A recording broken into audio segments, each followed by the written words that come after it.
Hello મિત્રો, આજનો video જોઈ રહેલા તમામ મિત્રોને જય માં મેલડી। આજના વિડીયોમાં જાણીશું કે મેલડી માને તાવાની જ પ્રસાદી કેમ ચડાવવામાં આવે છે।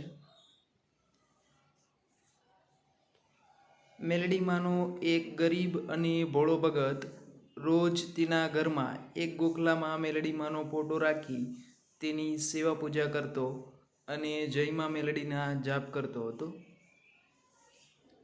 એક દિવસ માતા મેલડીને તેના આ ગરીબ અને ભોળા ભગતની ભક્તિની પરીક્ષા લેવાની ઈચ્છા થઈ। ગરીબ ભક્તે મૂકેલા ફોટામાંથી માતા બોલ્યા, મને બહુ ભૂખ લાગી છે, મને કંઈક જમાડ।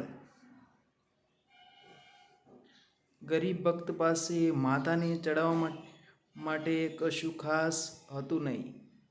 તેણે તેના ઘરમાં ગરમ તવા પર પડેલી પૂરી લાવી માતાજી સમક્ષ રજૂ કરી અને હાથ જોડીને ભોળા ભાવથી કહેવા લાગ્યો, તારા ગરીબ અને ભગતડા પાસે આ સિવાય બીજું કંઈ નથી। પોતાના ભોળા ભગતના આ ભાવભર્યા શબ્દો સાંભળી માતા ખડખડાટ હસવા લાગ્યા અને કહ્યું, હું તો તારી ભક્તિની પરીક્ષા લઈ રહી હતી।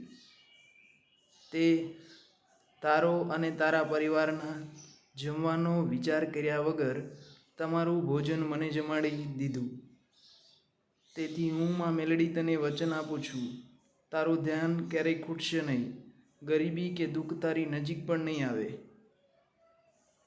તારી જેમ મારો જે ભક્ત મને તાવાની પૂરી જમાડશે તેના પર હું સદાય માટે મારી છત્રછાયા અને આશીર્વાદ રાખીશ।